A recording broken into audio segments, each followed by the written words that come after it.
ஒரு ஆசாமி வேகமாக ஓடிக்கிட்டு இருந்தான். ஏன் இப்படி ஓடுறேன்னு கேட்டார் இன்னொருத்தர். அங்கே ஒரு ஆள் அடிபட்டு கிடக்கிறான், அதை பார்த்தேன், உடனே ஓடுறேன்னா. எங்கேன்னு கேட்டார். ஆஸ்பத்திரிக்குன்னா. ஒரு ஆள் அடிபட்டு கிடக்கிறத பார்த்தா உடனடியாக நாம் செய்ய வேண்டியது முதல் உதவி, அதுக்கப்புறம் தான் ஆஸ்பத்திரி. இன்றைக்கி விபத்துங்கிறது சர்வசாதாரணமாக நடந்துக்கிட்டு இருக்குது. வாகன விபத்து, வெடிகுண்டு விபத்து, தீ விபத்து, கட்டடம் சரியறது, பூகம்பம், இப்படி நிறைய நடக்குது. ஒரு விபத்தை பார்த்துட்டா நம்மளில் பல பேர் நமக்கு என்னத்துக்கு வம்புன்னு ஒதுங்கி போயிடுறதும் உண்டு. சில பேர் துணிஞ்சு கிட்ட போய் உதவி செய்கிறதும் உண்டு. அப்படி உதவி செய்ய நினைக்கிறவங்களுக்கு உபயோகப்படுற தகவல் இது. விபத்தில் காயமடைஞ்சவங்களை 3 பிரிவாக பிரிக்கலாமா. முதல் வகை கொஞ்சம் சீரியஸானது, உயிருக்கு உடனே ஆபத்து தரக்கூடியது. மூளை காயம், முகம், கழுத்து காயங்கள், இருதயம், நுரையீரல் காயங்கள், வயத்தில் உள்ளுறுப்பு காயங்கள், அதிகப்படியான இரத்தப்போக்கு, இதனால எல்லாம் பாதிக்கப்பட்டிருந்தால் அது முதல் வகை அப்படின்னு நாமளே மனசுக்குள்ளே முடிவு பண்ணிக்கணும். இவங்களுக்கெல்லாம் உடனடியாக முதல் உதவி கொடுக்கணும். தாமதப்படுத்தாமல் ஆஸ்பத்திரிக்கு கொண்டுகிட்டு போயிடணும். இப்படி கொஞ்சம் எச்சரிக்கையாக நடந்துக்கிட்டால் அவங்களில் பல பேரை காப்பாற்றி போடலாம். 2வது வகை எப்படின்னா, முதல் உதவி விரைவாக கிடைச்சா உயிர் பிழைக்கக்கூடிய மார்பு காயங்கள், கைகால் எலும்பு முறிவு, இடுப்பு முதுகெலும்பு காயம், சீரான இரத்த சேதம், இப்படிப்பட்டவங்களை 2வது வகையாக பிரிக்கணும். ஆபத்து இல்லாத சிராய்ப்புகள், சிறு காயங்கள், இரத்த உறைவுகள், இதனால் பாதிக்கப்படுறவங்க 3வது வகை. ஒருத்தர் தலையில் அடிபட்டு நினைவு விழுந்துட்டார்னு வச்சுங்க, அவருக்கு வாந்தி வர்றதுனால புறையேறி மூச்சு அடைப்பு உண்டாகும். இப்படி ஆகாமல் இருக்கிறதுக்காக தலையை ஒரு பக்கமாக சாய்ச்சி வைக்கலாம். நாடி துடிப்பையும் இதய துடிப்பையும் தொட்டு பார்க்கணும். அது குறைஞ்சிருந்தாலும் சரி, நின்று இருந்தாலும் சரி, அவர் மார்பை நிமிஷத்துக்கு 80 தடவை உள்ளங்கையால் அழுத்தி இதய துடிப்பை மீட்கிறதுக்கு உதவி பண்ணணும். கழுத்தில் காயம்பட்டாலும் ஆபத்து அதிகம். கழுத்துக்கு அடியில் ஒரு துண்டை மடித்து வைக்கலாம். 2 பக்கமும் சின்ன தலையணை அல்லது துணி மடிப்புகளை வச்சு கழுத்தை அதிகமாக அசையாமல் பார்த்துக்கலாம். முதுகெலும்பு முறிஞ்சிருக்குமோ அப்படிங்கிற சந்தேகம் இருந்ததுன்னா அவரை அதிகமாக அசைய விடக்கூடாது. அதிகமாக அசைஞ்சால் தண்டு இடத்துல பாதிப்பு ஏற்பட்டு கை கால் விளங்காமல் போயிடும். அவரை ஒரு கனமான போர்வை இல்லைன்னா பாயில் படுக்க வச்சு 4 பேர் மெதுவாக தூக்கி மருத்துவ உதவிக்கு அனுப்பி வைக்கலாம். கையெலும்பு முறிஞ்சிருந்தால் முறிஞ்ச பாகத்தை உடம்போடு சேர்த்து அசையாமல் கட்டி போடலாம். கால் எலும்பு முறிஞ்சிருந்தால் மற்ற காலோடு சேர்த்து கட்டி போடலாம். முறிஞ்ச பாகம் தொங்காமல் பார்த்துக்கணும், அப்போ தான் வீக்கம் உண்டாகாமல் இருக்கும். வெட்டு காயம், குண்டடிப்பட்ட காயம், இதிலெல்லாம் இரத்தப்போக்கு அதிகமாக இருக்கும். ரத்தம் வெளியேற ஆபத்து அதிகம். சுத்தமான துணியை பல மடிப்புகளை மடித்து காயத்தின் மேலே வச்சு அழுத்தமாக ஒரு 10 நிமிஷம் பிடிச்சிக்கணும். ரத்தம் நின்ன உடனே காயத்துக்கு கட்டு போடலாம். சில சமயம் காயம்பட்ட பாகத்தை உயரமாக தூக்கி பிடிச்சிக்கிட்டா தான் ரத்த கசிவு நிற்கும். இந்த விவரங்களையெல்லாம் கொஞ்சம் மனசில் வாங்கி வச்சுக்கிட்டோம்னா சமயத்தில் உதவும். ஏன்னா இந்த காலத்தில் விபத்து எந்த ரூபத்தில் எப்போ வரும்னு யூகிக்கவே முடியல. நண்பர் ஒருத்தர் சொன்னார், நேற்றுக்கு பாருங்கள் சார், என் கண்ணு முன்னாடியே ஒரு சின்ன விபத்து நடந்ததுன்னார். என்னன்னு விசாரித்தோம். ஒரு பஸ்ஸில் வந்துக்கிட்டு இருந்தேன். அந்த பஸ்ஸில் பின்பக்கம் படி ஓரமாக நின்றுக்கிட்டு இருந்த ஒருத்தர் ரோட்டில் விழுந்துட்டார். டிரைவர் அதை கவனிக்கலை, நிறுத்தாமல் அவர் பாட்டுக்கு போகிறாருனார். கண்டக்டர் உடனே விசில் கொடுத்து பஸ்ஸை நிறுத்த வேண்டியது தானே அப்படின்னோம். அதுதான் சார் முடியாமல் போச்சுன்னார் அவர். ஏன்னு கேட்டாங்க. தவறி கீழே விழுந்ததே அந்த கண்டக்டர் தான் சார் அப்படிங்கிறார். ஒரு நாள் ராமர் அரசவையில் உட்காந்துருக்கிறார். ராமராஜ்யம் நடந்துக்கிட்டு இருந்த நேரம். அந்த சமயத்தில் ஒரு நாய் அரச சபைக்கு வந்துதான். அது தலையில் அடிபட்டு ரத்தம். அந்த கோலத்தில் அது அங்கே வந்தது. எல்லாரும் ஆச்சரியமாக அதை பார்த்தாங்க. ராமரும் அந்த நாயை பார்த்தார். நீங்கள் வந்த காரியம் என்ன நடந்தது, எதுவாக இருந்தாலும் பயப்படாமல் சொல்லு அப்படின்னார். உடனே அந்த நாய் மெதுவாக சொல்ல ஆரம்பிச்சுதான். ஐயா, நான் தெருவில் போய்கிட்டு இருந்தேன். வழியில் ஒருத்தர் வந்தார். அவர் வேத சாஸ்திரம்லாம் படித்த பெரியவர். அவர் எந்த காரணமும் இல்லாமல் அவர் கையில் வச்சுருந்த குச்சியால் என் தலையில் அடிச்சுட்டார். அதுதான் தலையில் ரத்தம். இதை நீங்கள் விசாரித்து தகுந்த தீர்ப்பு வழங்கணும் அப்படின்னு தான் அந்த நாய். ராமர் பார்த்தார். உடனே தன்னுடைய காவலர்களை அனுப்புனார். அந்த ஆளை எங்கே இருந்தாலும் போய் கொண்டுகிட்டு வாங்க அப்படின்னு விட்டார். காவலர்கள் போனாங்க. அந்த ஆளை பிடிச்சி கொண்டு வந்துட்டாங்க. அரண்மனைக்கு வா அப்படின்னு சொல்லி கூப்பிட்டுட்டு வந்துட்டாங்க. என்ன நடந்ததுன்னு விசாரித்தார் ராமர். அதுக்கு அந்த ஆள் சொன்னார், நான் வீதி வழியாக வந்துக்கிட்டு இருந்தேன். குறுக்க இந்த நாய் வந்தது. நான் அவசரமாக போய்கிட்டு இருந்தேன். இது எனக்கு வழி விடாமல் குறுக்க பூந்து இடைஞ்சல் பண்ணிச்சு. எனக்கு கோபம் வந்துட்டுது, அதனால் அடிச்சுட்டேன். வேத சாஸ்திரம் படித்த நான் என் வசம் இழந்து கோபப்பட்டது பெரிய தப்பு தான், அதை நான் ஒத்துக்கிறேன். குற்றத்தை ஒப்புக்கொள்கிறேன். எனக்கு என்ன தண்டனை கொடுக்கணுமோ அதை கொடுங்க, ஏற்றுக்கிறேன் அப்படின்னு விட்டார். சரி, இப்போ அந்த ஆளுக்கு தண்டனை கொடுக்கணும். என்ன தண்டனை கொடுக்கறது யோசனை பண்ணார் ராமர். அதையும் அந்த நாய்கிட்டே கேட்டார். நீயே சொல்லு, என்ன தண்டனை கொடுக்கலாம் இவருக்கு அப்படின்னார். இதுக்கு அந்த நாய் என்ன சொல்லிச்சு தெரியுமா? இவரை ஏதாவது ஒரு கோயிலுக்கு தர்மகர்த்தாவாக நியமனம் பண்ணிவிடுங்க, அதுதான் இவருக்கு சரியான தண்டனை அப்படின்னுது. இதை கேட்டதும் ராமர் முகத்தில் புன்னகை. ஆனால் அங்கே இருந்த மற்றவங்களுக்கெல்லாம் ஆச்சரியம். அது எப்படி, தப்பு செஞ்சவங்களுக்கு தண்டனை கொடுக்கறது தானே நியாயம், அதை விட்டுவிட்டு தர்மகர்த்தா பதவியை கொடுக்க சொல்லுது இந்த நாய் அப்படிங்கிற ஆச்சரியம். இந்த சந்தேகத்தை அந்த நாய்கிட்டே கேட்டாங்க அங்கே இருந்தவங்க. இதுக்கு அந்த நாய் பதில் சொல்லிச்சான். நான் போன பிறவியில் ஒரு கோயிலுக்கு தர்மகர்த்தாவாக இருந்தேன். எவ்வளவோ கவனமாக எச்சரிக்கையாக தான் என்னுடைய கடமைகளை எல்லாம் செஞ்சுக்கிட்டு வந்தேன். அப்படி இருந்தாலும் சில சமயங்களில் என்னையும் மீறி கோயில் செல்வத்தை நான் அனுபவிக்கிறதுக்கு காரணம் ஆயிட்டேன். ஒரு கோவிலுக்கு தர்மகர்த்தாவாக இருக்கிறவங்க எப்படியும் இந்த பாவத்திலேருந்து தப்பிக்கிறது கஷ்டம். அதனால தான் நான் இந்த பிறவியில் நாயாக பிறந்து இப்படி கஷ்டப்படுறேன். இதே நிலைமை இந்த ஆளுக்கும் ஏற்படணும் அப்படிங்கிறதுக்காக தான் அவரையும் ஒரு கோயிலுக்கு தர்மகர்த்தாவை நியமிக்கும்படி கேட்டுக்கிட்டேன் அப்படின்னு தான் இந்த நாய். இதிலேருந்து என்ன தெரியுது? எந்த பதவியில் நாம் இருந்தாலும் நமக்கு தெரியாமல் கூட அதை தவறாக உபயோகப்படுத்தக்கூடாதுங்கிறத இதிலேருந்து புரிஞ்சுக்கணும். இல்லைன்னா அடுத்த பிறவியில் நாயாக பிறந்து எங்கேயாவது போய் வாழை ஆட்டிகிட்டு நிற்க வேண்டியது தான். கோவில் வாசலில் 2 நாய் பேசிக்கிட்டு இருந்துதான். போன ஜென்மத்தில் நான் மனுஷனாக தான் இருந்தேன். ஒரு கோவில் பூசாரி பேச்சை கேட்டுவிட்டு அவரோட கூட்டு சேர்ந்துக்கிட்டு ஆண்டவன் போட்டிருந்த நகையெல்லாம் அபகரித்து என்கிட்ட கொடுத்தாரு அவர். நான் எடுத்துகிட்டு வந்துட்டேன். திருடினது அந்த ஆள் தான், எடுத்துக்கிட்டு வந்தது தான் நான். இருந்தாலும் நான் மட்டும் நாயாக பிறந்துட்டேன். இப்போ மட்டும் அந்த பூசாரி என்கிட்ட மாட்டினா கடித்து குதறி விடுவேன் அப்படின்னு தான். அவசரப்பட்டு அப்படி செஞ்சுடாதே, பதிலுக்கு அவரும் உன்னை திருப்பி கடித்தாலும் கடிச்சிருவார். ஏன்னா அவரும் இப்போ ஒரு நாயாக தான் பிறந்திருக்கிறார் அப்படின்னு தான். இன்னொன்று, அது எப்படி உனக்கு தெரியும்னு தான். இது நான் தானே அது அப்படின்னு தான் அந்த நாய். ஒரு நண்பர் அவர்கிட்ட பேசிக்கிட்டு இருந்தேன். மனித உறவுகள் பற்றி அவர் சொல்லிகிட்டு இருந்தார். அமெரிக்காவில் தந்தை மகன் உறவு எப்படி இருக்குது அப்படிங்கிறத விளக்கிறதுக்கு அவர் ஒரு கதையை சொன்னார். ஒரு அப்பா பகல் பூராவும் அலுவலகத்தில் வேலை, ஓடி ஆடி உழைச்சிக்கிட்டு களைச்சி போய் ராத்திரி 10 மணிக்கு மேலே வீடு திரும்பினான். வீட்டு வாசலில் அவரோட மகன் காத்துக்கிட்டு இருக்கிறான். இன்னமும் தூங்கலை. அப்பா வாசல்லையே தடுத்து நிறுத்தி, அப்பா உனக்கு சம்பளம் எவ்வளவு அப்படின்னு கேட்குறான். ஏற்கனவே ஆஃபீஸு பிரச்சனைகளால் அழுத்து போய் திரும்புகிற அப்பாவுக்கு கோவம் வந்துடுது. என்னடா இப்படிலாம் கேளுன்னு உங்கள் அம்மா உனக்கு சொல்லி கொடுத்தாளா அப்படின்னு சொல்லிவிட்டு உள்ளே போய் சட்டையை கட்டி மாட்டி விட்டு குளிச்சு விட்டு மறுபடியும் வெளியில் உடையை மாற்றுகிற சமயம் அப்போ மறுபடியும் மகன் உள்ளே நிற்கிறான் அவர் முன்னாடியே. அப்பா உனக்கு எவ்வளவு சம்பளங்கிறான் மறுபடியும். அப்பாவுக்கு எரிச்சல் அதிகமாகிட்டுது. மணிக்கு $20 போதுமா அப்படின்னார். அப்படின்னா எனக்கு ஒரு $10 தர முடியுமான்னா மகன். இதுக்கு தான் என் சம்பளம் எவ்வளவுன்னு கேட்டியா? 2ஆம் வகுப்பு படிக்கிற உனக்கு எதுக்குடா $10 அப்படின்னு கத்திவிட்டு தொலைக்காட்சி பெட்டியின் முன்னாடி போய் உட்காந்துக்கிட்டு ஏதோ நிகழ்ச்சியை பார்க்க ஆரம்பிச்சிட்டார். கொஞ்ச நேரம் கழித்து மறுபடியும் மகன் நிற்கிறான். அப்பா ப்ளீஸ் எனக்கு ஒரு $10 கொடுக்க முடியுமா? மகனுடைய கண்களில் கண்ணீர். என்னடா அவன் கண்ணீரை காட்டி காரியம் சாதிக்கலாம்னு பார்க்குறியா? ஒரு காசு கூட கொடுக்க மாட்டான் போ அப்படின்னு விரட்டி விட்டான்.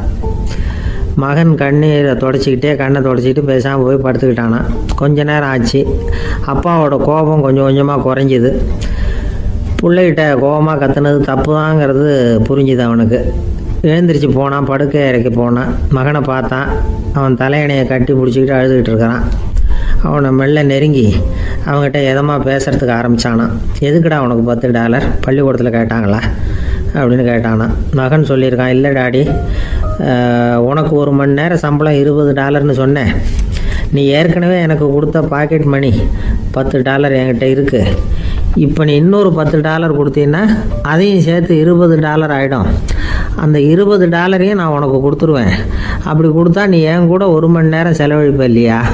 அதுக்காக தான் $10 கேட்டேன் அப்படின்னு சொன்னானான். அந்த அப்பா கண்ணு கலங்கி போச்சான். ஆதரவோடு தன்னுடைய மகனை கட்டி பிடிச்சி அழ ஆரம்பிச்சிட்டாராம். இதுதான் நண்பர் சொன்ன கதை. அமெரிக்கா மட்டும் இல்லை, உலகம் பூராவும் இன்றைக்கி மனித உறவுகள் இப்படி தான் மாறிட்டு இருக்கு. பெரியவர்கள் அறிவுரை என்ன தெரியுமா? உங்கள் குழந்தைகளிடமிருந்து குழந்தை பருவத்தை பிரித்து விடாதீர்கள் அப்படிங்கிறது தான். அதாவது இன்றைய குழந்தைகள் தங்கள் பிருந்தாவனத்தை இழந்து விடுகிறார்கள் அப்படிங்கிறது அவங்களுடைய கருத்து. இந்த நிலைக்கு நாம் காரணமாக இருந்துடக்கூடாது. குழந்தைகளோட விளையாடுவோம், குடும்பத்தோடு உறவாடுவோம் அப்படிங்கிறது தான் நம்முடைய நோக்கமாக இருக்கணும். இன்றைய உறவு முறைக்கு இன்னொரு உதாரணம் சொல்லுவாங்க. ஒருத்தர் வந்தாராம், அவர் பக்கத்தில் ஒரு சின்ன பையன். நாம் அவரை விசாரிக்கிறோம், யார் இந்த பையன் அப்படின்னா அவர் சொல்கிறார், இவன் எனக்கு தூரத்து உறவு அப்படின்னாராம். இந்த தூரத்து உறவுன்னா எப்படின்னு இருக்கான். இதுக்கு அவன் சொல்லியிருக்கிறான், இவன் எங்கள் அப்பாவுக்கு 8வது புள்ள அப்படின்னானான். இந்த காலத்து புள்ள ஒருத்தன் தன்னோட அப்பாவை பார்த்து சொன்னான், அப்பா நான் உனக்கு உதவி செய்யலாம்னு நினைக்கிறேன், என்ன உதவி செய்யணும்னு சொல்லு அப்படின்னா. நீ சும்மா இருந்தால் அதுவே எனக்கு செய்கிற பெரிய உதவிடா அப்படின்னார் அப்பா. சும்மா இருக்கிறதும் ஒரு உதவி தான், அது மாதிரி மௌனமும் ஒரு சமூக சேவை தான் அப்படிங்கிறார் காஞ்சி பெரியவர். நமக்கு 5 புலன்கள் இருக்குது, மெய், வாய், கண், மூக்கு, செவி. இந்த 5லேயும் அதிகப்படியான வேலை எதுக்குன்னு நினைக்கிறீங்க? வாய்க்கு தான். ஏன்னா அதுக்கு 2 வேலை. இப்போ கண்ணுக்கு பார்க்குறது மட்டும்தான் வேலை, காதுக்கு கேட்குறது மட்டும்தான் வேலை, மூக்குக்கு வாசனை அறியறது தான் வேலை, உடம்புக்கு உணர்றது மட்டும்தான் வேலை. ஆனால் வாய் அப்படி இல்லை, அதுக்கு 2 வேலை. சாப்பிட்றதும் அதுதான், பேசுகிறதும் அதுதான். அதாவது வாய் ஒன்று தான் கர்மேந்திரியமாகவும் இருக்குது, ஞானேந்திரியமாகவும் இருக்குது அப்படின்னு சொல்லுவாங்க. சாப்பாட்டில் உட்காந்தா எந்தெந்த ஆகாரம் என்னென்ன ருசின்னு அறிவிக்கிற வேலையும் செய்யுது. சபையில் உட்காந்தா பாடுறது, பேசுறது, சிரிக்கிறது, இது மாதிரியான வேலையும் செய்யுது. இன்னொரு வித்தியாசம், கண்ணு, காது, மூக்கெல்லாம் ஸ்ட்ரெயின் பண்ணிக்கிட்டு வேலை செய்கிறதில்ல. ஒரு ரோஜா பூவை பார்த்தா உடனே மூக்கு அப்படியும் இப்படியும் அசைய ஆரம்பிக்கிறதில்ல. ஒரு சங்கீதத்தை கேட்ட உடனே காது ஆட ஆரம்பிக்காது. ஆனால் வாய் அப்படி இல்லை, அது பேசினாலும் சரி சாப்பிட்டாலும் சரி அசைஞ்சு தான் ஆகணும். ஆக மற்றதை விட வாய்க்கு வேலை ஜாஸ்தின்னு தெரியுது. சாப்பிட்றது, பேசுறது அப்படின்னு 2 காரியம் அதுக்கு. இப்படி 2 காரியம் இருக்கிறதுனால அது 2ஐயும் பாதியாக குறைச்சிக்கணுங்கிறது கடவுள் அபிப்பிராயமாக இருக்கணும் அப்படிங்கிறார் காஞ்சி பெரியவர். ஆனால் இப்போ நாம் அப்படியே நடந்துக்கிறோம், அதுக்கு நேர்மாறாக நடந்துக்கிறோம். நாம் சாப்பிட்றதும் அதிகம், பேசுகிறதும் அதிகம், 2 வேலையையும் தேவைக்கு அதிகமாகவே செய்கிறோம். வாய் தான் ரொம்ப ஓவர் ஒர்க்குடு. அதுக்கு ஓய்வு கொடுத்தா உடம்பும் நல்லாயிருக்கும், உலகமும் நல்லாயிருக்கும். மௌன விரதம் இருக்கிறதெல்லாம் எதுக்காக நினைக்கிறீங்க? இதுக்காக தான்.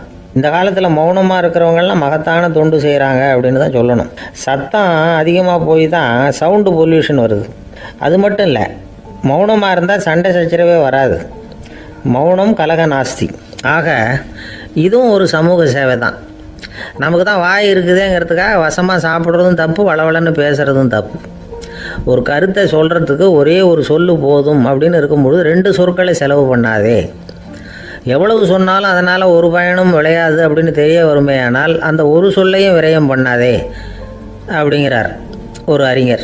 எல்லா குணங்கள்லேயும் மௌனம்தான் சிறந்தது அப்படிங்கிறார் ஒருத்தர். மௌனமாக இருக்கிறது மூலமாக மற்றவர்கள் குறைகளை நம்மளால் தெரிஞ்சிக்க முடியும். அதே சமயத்தில் நம்மக்கிட்ட இருக்கிற குறைகளை மற்றவங்களுக்கு தெரியாமல் மறைச்சிக்கவும் முடியுங்கிறார் அவர். உண்மைதானே? ஒரு பெரிய மேடை பேச்சாளர், பொது வாழ்க்கையில் 25 வருஷ காலமாக ஈடுபட்டிருக்கிறவர். அவர் மனைவி ஒரு நாள் சொன்னாங்க, எங்கள் வீட்டுக்காரர் 25 வருஷ காலமாக பொது வாழ்வில் ஈடுபட்டிருந்தா கூட இந்த மாதம் 10ஆம் தேதியிலேருந்து தான் மக்களுக்கு சேவை செய்ய ஆரம்பிச்சிருக்கார் அப்படின்னு நாங்கள் ரொம்ப பெருமையாக. 10ஆம் தேதிக்கு அப்படி என்ன விசேஷம் அப்படின்னு கேட்டோம். அன்னையிலேருந்து தான் அவர் மேடையில் பேசுகிறத நிறுத்தினார் அப்படின்னாங்க அந்த அம்மா. கணவன் மனைவி அன்பாக இருக்கணும், ஒருத்தர் நல்லா புரிஞ்சுக்கணும், விட்டு கொடுக்குற மனப்பான்மை வேணும். அதுதான் ஒரு நல்ல குடும்பம். இன்றைக்கி பல குடும்பங்களில் அர்த்தமில்லாத சண்டைகள் தான் அதிகம். கிராமப்புறங்களில் வேடிக்கையாக ஒரு கதை சொல்லுவாங்க. ஒரு ஊரில் ஒரு ஆள் இருந்தான், வேலை வெட்டி இல்லாமல் சும்மாவே இருந்தான்.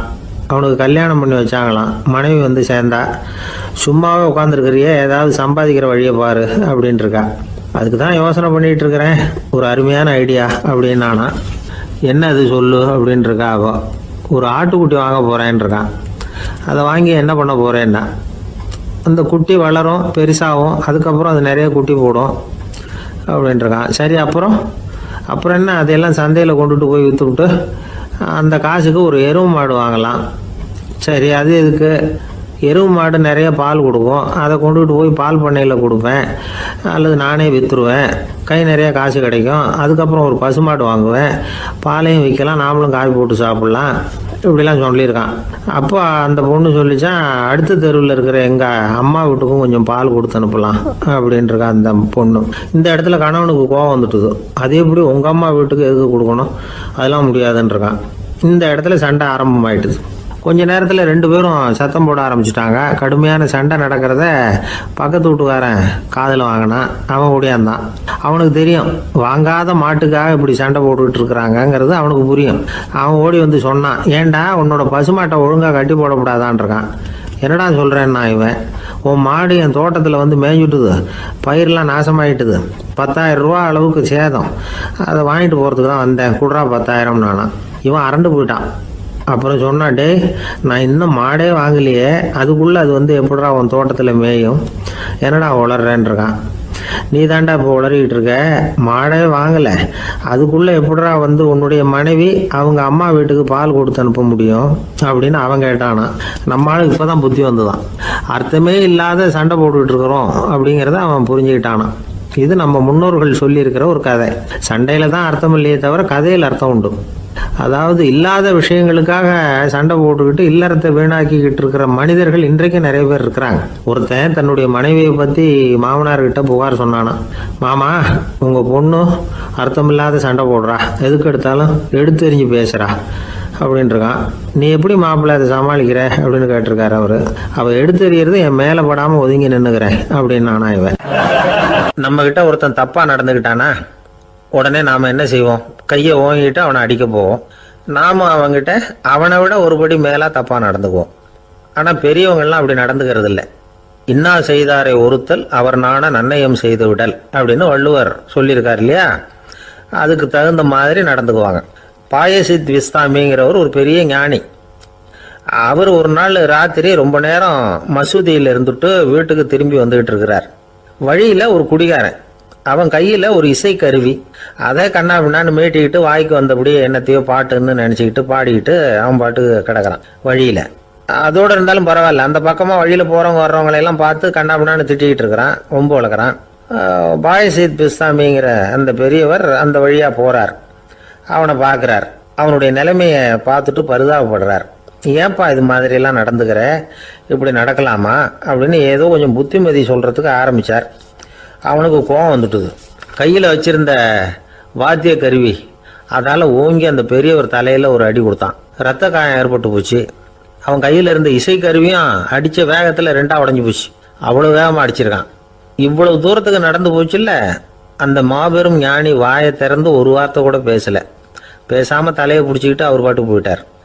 மறுநாள் அந்த பெரியவர் என்ன பண்ணார் தெரியுமா, கொஞ்சம் இனிப்பு பண்டங்கள், கொஞ்சம் பணம், இது 2ஐயும் ஒரு ஆள் மூலமாக அனுப்பி வச்சார் அந்த குடிகாரனுக்கு.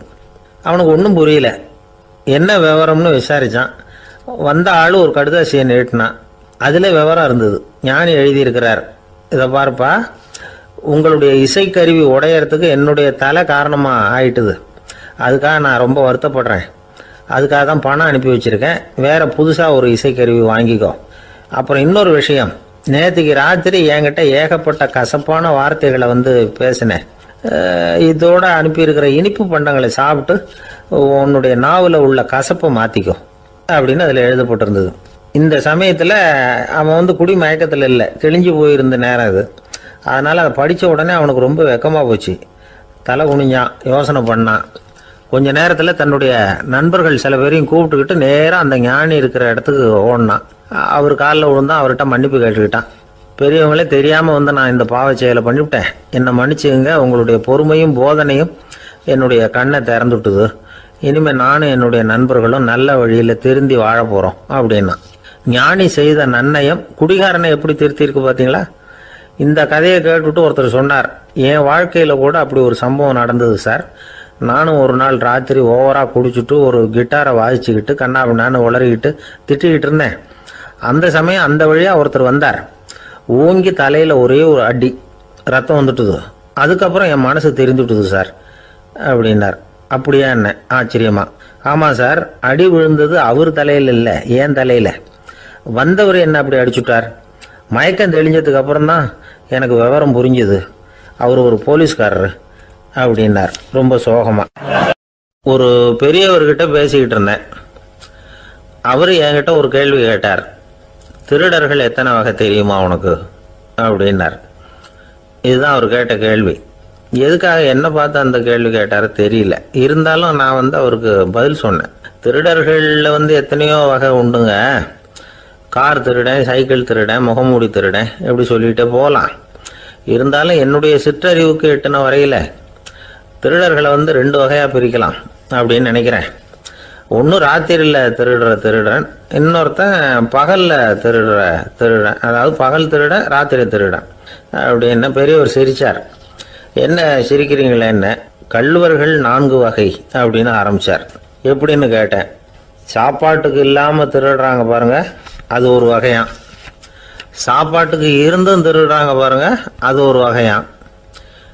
இதை தவிர இன்னும் ஒரு 2 வகை திருட்டு உண்டு. அது என்னன்னா, ஆண்டவன் கிட்ட இருந்து நாம திருடுற திருட்டு, இன்னொன்று என்னன்னா நம்ம கிட்ட இருந்து ஆண்டவன் திருடுற திருட்டு அப்படின்னார். எனக்கு ஒன்றும் புரியல. என்ன சார் இது, ஆண்டவனையே திருடன்னு சொல்றீங்களே அப்படின்னு ஆச்சரியமா. ஆமாங்க, ஆண்டவனை கல்வன்னு சொல்றது இல்லையா? காஞ்சிபுரத்துக்கு பக்கத்தில் திருக்கார்வனம் அப்படின்னு ஒரு ஊர் இருக்கு. அங்கே உள்ள பெருமாளுக்கு கல்வர்னு தான் பேர். அது மட்டும் இல்லை, திருமங்கையாழ்வார் தம்முடைய திரு நெடுந்தாண்டகத்தில் கார்வனத்துள்ளாய் கல்வா அப்படின்னு தான் அழைக்கிறார் அப்படின்னு நிறைய உதாரணம்லாம் சொல்ல ஆரம்பித்தார்.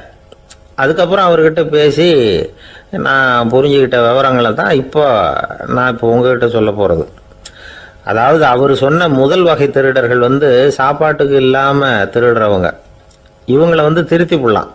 சாப்பாட்டுக்கு இருந்தும் பணம் சேர்க்கணுங்கிற ஆசையால் பொய் கணக்கெல்லாம் எழுதுறாங்க பாருங்க, அவங்க தான் 2வது வகை. 3வது வகை திருட்டு தான் மிகப்பெரிய திருட்டு. இறைவனுக்கு சொந்தமானதை நம்முடையதுன்னு நினைக்கிற திருட்டு. எது இறைவனுக்கு சொந்தமானது அப்படின்னா ஆத்மா. பகவானுக்கு சொந்தமான ஆத்மாவை நம்முடையதுன்னு நினைக்கிறது தான் அந்த மாபெரும் திருட்டு. இதுக்கு பேர் தான் ஆத்மாபகாரமா. சரி, இதுக்கு பரிகாரம் என்ன? எல்லாம் இறைவனுடையது, நமக்கு ஒன்றும் இல்லை அப்படின்னு நினைக்கிறது தான் இதுக்கு பரிகாரம். இதெல்லாம் இருக்கட்டும். 4வது திருட்டு ஒன்று சொன்னோம்ல, ஆண்டவன் நம்மகிட்ட இருந்து திருடுறது. அது எப்படி?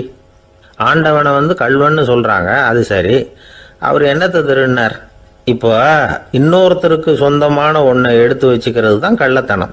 ஆனால் ஆண்டவன் எடுத்துக்கிட்டோம்னா இருக்கிறது எல்லாமே அவனுக்கு சொந்தம். அப்படி இருக்கிறப்போ அவரை எப்படி கல்வன்னு சொல்றது? இது என்ன புரியாமல் இருக்குதே அப்படின்னு சொல்லி பார்த்தா அதுக்கும் விளக்கம் சொல்றாங்க அவங்க.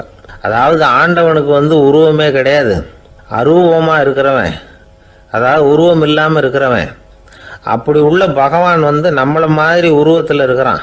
நம்மளை மாதிரியே கையை காலு மூக்கெல்லாம் இருக்குது ஆண்டவனுக்கு. இந்த உருவம் நம்மகிட்ட இருந்து திருடினது தானே. அவன் தன்னுடைய உண்மையான திருமேனியை நமக்கு காட்டாம, அதாவது தரிசனம் கொடுக்காம இருக்கிறது கள்ளத்தனம் தானே. அதனால தான் இதுவும் ஒரு பெரிய திருட்டு, இருக்கிறதுலேயே மிகப்பெரிய திருட்டு அப்படிங்கிறார். என்கிட்ட பேசிக்கிட்டு இருந்தார், இந்த விஷயம்லாம் சொல்லிட்டு இருந்தாரு அந்த பெரியவர். அதாவது திருட்டை ஆன்மீக நோகத்தில் அவர் பார்க்குறார். நம்ம பார்வையில் இதை விட அபூர்வமான திருட்டுலாம் இங்கே உண்டு. அபூர்வமான திருடர்களும் உண்டு. ஒரு திருடன் சிறையிலிருந்து விடுதலையாகி வெளியில் போனான். கொஞ்ச நாளில் மறுபடியும் திரும்பி ஜெயிலுக்கு வந்துட்டான். அப்போது சிறை அதிகாரி அவனுக்கு அறிவுரை சொன்னாராம். ஏன்பா இப்படி அடிக்கடி தப்பு பண்ணிவிட்டு ஜெயிலுக்கு வந்துடுறியே, உனக்கு சொந்த பந்தம் எதுவும் இல்லையா? உனக்கு அப்பா, அண்ணன், தம்பிகள் அவங்க கூட எல்லாம் சேர்ந்து வாழணுங்கிற ஆசை இல்லையா அப்படின்னு கேட்டிருக்கார். அவங்களோட சேர்ந்து வாழணுங்கிற ஆசை எனக்கு நிறைய உண்டுங்க சார் அப்படின்னு அவன். அப்புறம் எதுக்கு இப்படி ஜெயிலுக்கு வந்துடுற அப்படின்னாரான் அவரு. அவங்க எல்லாருமே இங்கே தானே சார் இருக்காங்க அப்படின்னு அவன். அந்த ஆளுக்கு பேச தெரியாது, அவர்கிட்ட கொஞ்சம் எச்சரிக்கையாக நடந்துக்கோ அப்படின்னு சொல்றது உண்டு. அப்படின்னா என்ன அர்த்தம்? அவர் இன்னமும் குழந்தையாவே இருக்கிறாரு, இன்னும் பேச்சு வரலன்னு அர்த்தம்? அப்படி இல்லை, அவருக்கு நாகரிகமாக பேச தெரியலன்னு அர்த்தம். பேசுறதுங்கிறது மனுஷனால மட்டுமே முடியக்கூடிய ஒரு காரியம். அப்படி இருந்தும் அதோட பெருமையை அவன் இன்னமும் சரியா புரிஞ்சுக்கலன்னு தான் சொல்லணும். அதனால தான் அவன் அளவுக்கு அதிகமா வார்த்தைகளை கொட்டி விடுறான். அதுக்கப்புறம் அதையெல்லாம் திருப்பி அள்ள முடியாம கிடந்து கஷ்டப்படுறான். கொட்டுன வார்த்தையை அள்ள முடியுமா? ஒருத்தரை இன்னைக்கு பார்த்து முட்டாள்னு திட்டி விடுறீங்க, நாளைக்கு மறுபடியும் அவர்கிட்ட போய் நேத்திக்கு உன்னை முட்டாள்னு சொல்லிவிட்டேன், அந்த வார்த்தையை திருப்பி கொடு, வாங்கிட்டு போயிடுறேன் அப்படின்னு நான் சொல்ல முடியும்? அவன் கோபக்காரனா இருந்தா நேத்திக்கே அதை வேற விதமா உங்களுக்கு திருப்பி கொடுத்துருப்பான். உலகத்துல எவ்வளவோ ஜீவராசிகள் இருக்கு, அதுக்கெல்லாம் வாய் இருக்குது. அந்த வாயெல்லாம் எதுக்கு உபயோகம்? சாப்பிட்றதுக்காக. ஆனா நமக்கு இருக்கிற வாய் சாப்பிட்றதுக்காக மட்டும் இல்லை, பேசுறதுக்காகவும் தான். பேச முடியலன்னா வாய் இருந்தா கூட அது வாயில்லா ஜீவன் தான். ஒரு பையனை பார்த்து அது வாய் உள்ள புள்ள பொழைச்சிக்கும் அப்படின்னா மற்ற பையன்களுக்கெல்லாம் முகத்துல வாயே இல்லைன்னு அர்த்தம். அப்படி இல்லை, அந்த பையன் கொஞ்சம் கெட்டிக்காரத்தனமா பேசுவான்னு அர்த்தம். அதனால எப்படி பேசணும் அப்படிங்கிறத நாம முக்கியமா தெரிஞ்சுக்கணும். இதுக்கு 8 விதமான குறிப்புகளை நம்ம பெரியவங்க சொல்லியிருக்கிறாங்க. பேச்சுக்கு 8 அங்கங்கள் உண்டு அப்படின்னு அவங்க சொல்றாங்க. அதெல்லாம் என்னென்ன அப்படின்னா, உண்மை, நன்மை, அன்பு, நிதானம், இனிமை, ஆழம், சமயம் அறிதல், சபை அறிதல். இந்த 8 தன்மையும் பேச்சில் இருக்கணுமா. இதையே கொஞ்சம் விவரமா சில பேர் போர்டில் எழுதி வச்சிருப்பாங்க. அதாவது எழுத்துலையாவது அதெல்லாம் இருக்கட்டுமே அப்படின்னு நினைச்சு நீங்க கூட சில இடங்கள்ல இதை பார்த்துருக்கலாம்.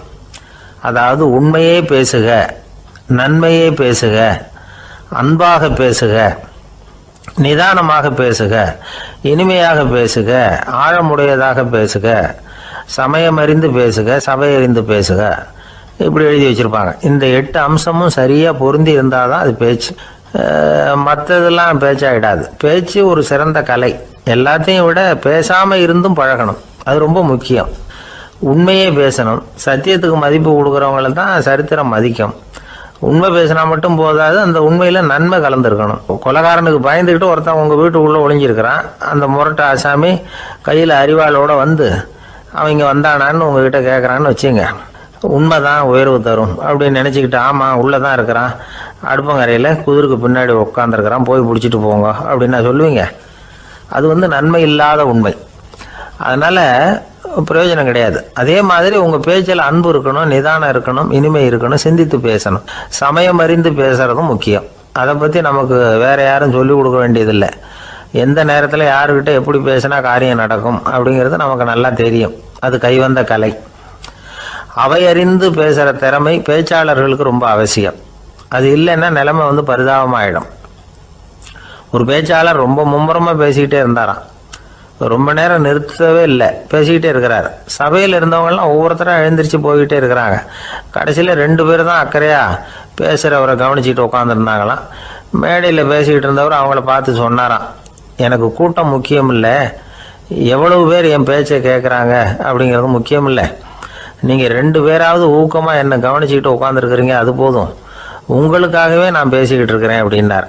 இதை கேட்டதும் உட்கார்ந்துருந்த 2 பேர்ல ஒருத்தர் எழுந்திருச்சு, அப்படி இல்லைங்க, நாங்க 2 பேரும் நீங்க பேசி முடிச்ச உடனே தொடர்ந்து பேச வேண்டிய ஆளுங்க, அதுக்காக தான் காத்துக்கிட்டு இருக்கிறோம், சீக்கிரம் முடிங்க அப்படின்னாங்களாம். ஒரு ஊர்ல ஒரு துறவி இருந்தார், புத்த சமய துறவி. அந்த ஊர் மன்னன் அவரை பத்தி கேள்விப்பட்டிருக்கான். ஒரு நாள் புறப்பட்டு போனா, துறவியின் பாதங்களை தொட்டு வணங்கினான். அதுக்கப்புறம் சொன்னான், ஐயா, நான் உங்களை அரண்மனைக்கு அழைச்சிட்டு போறதுக்காக வந்திருக்கிறேன், இனிமே நீங்க இங்க எதுக்கு இருக்கணும் அப்படின்னானா. அவன் மனசுக்குள்ள என்ன நினைப்புன்னா, இவர் எங்க வர போறாரு, நான் ரொம்ப எளிமையானவன், எனக்கு எதுக்கு அரண்மனை வாசம்னு சொல்லி விடுவார் அப்படின்னு நினைச்சிருக்கான். ஆனா அந்த துறவி என்ன பண்ணார் தெரியுமா? அப்படியா, சரி போகலாம், வா, போய் உன் ரதத்தை கொண்டுட்டு வா, அரண்மனைக்கு போகும்பொழுது அதுக்கு தகுந்த மாதிரி ஆடம்பரமா போகணும் அப்படின்னு விட்டாரான். துறவி இப்படி சொன்னதும் அந்த மன்னனுக்கு மனசுக்குள்ள சந்தேகம் வந்துட்டுது. இவர் உண்மையிலேயே துறவி தானா, ஏமாத்து பேர் வழி மாதிரி தெரியுதே அப்படின்னு நினைச்சிருக்கான். இருந்தாலும் இனிமே என்ன பண்றது, சொல்லியாச்சு. ரதத்தை கொண்டுட்டு வந்தான். துறவி ஏறி உட்கார்ந்தார். பக்கத்துல ராஜா, அவர் ரொம்ப உற்சாகமா வரார்.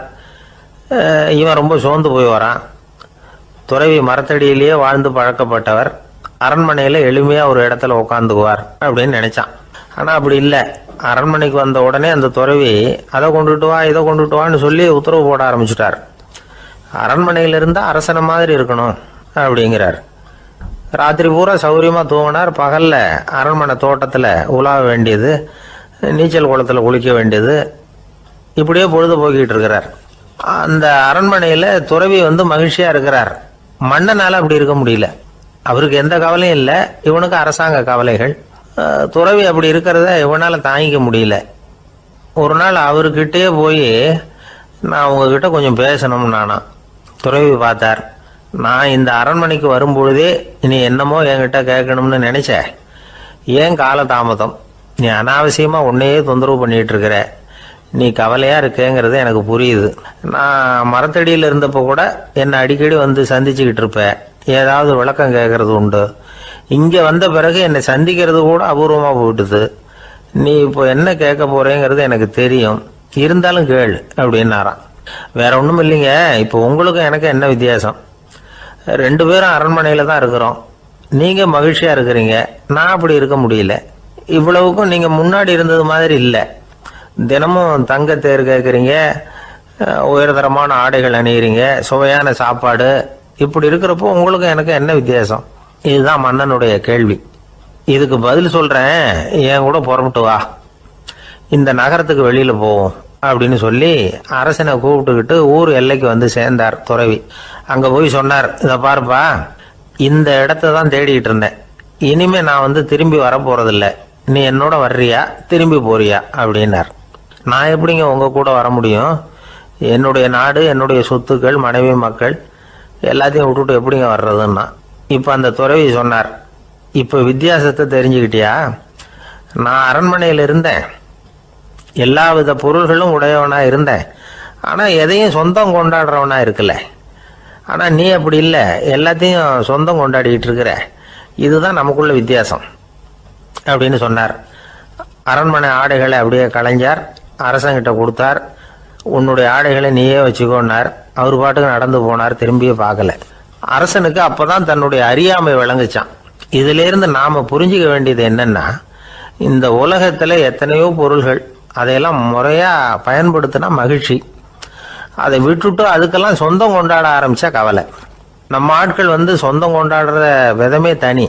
ஒரு ஆளு இன்னொருத்தங்கிட்ட ஒரு கொடை கடன் வாங்கியிருந்தான், திருப்பி கொடுக்கல.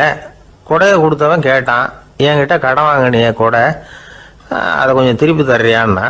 அது உனக்கு இப்போ அவசரமா தேவைப்படுதா அப்படின்னு கேட்டான் இவன்.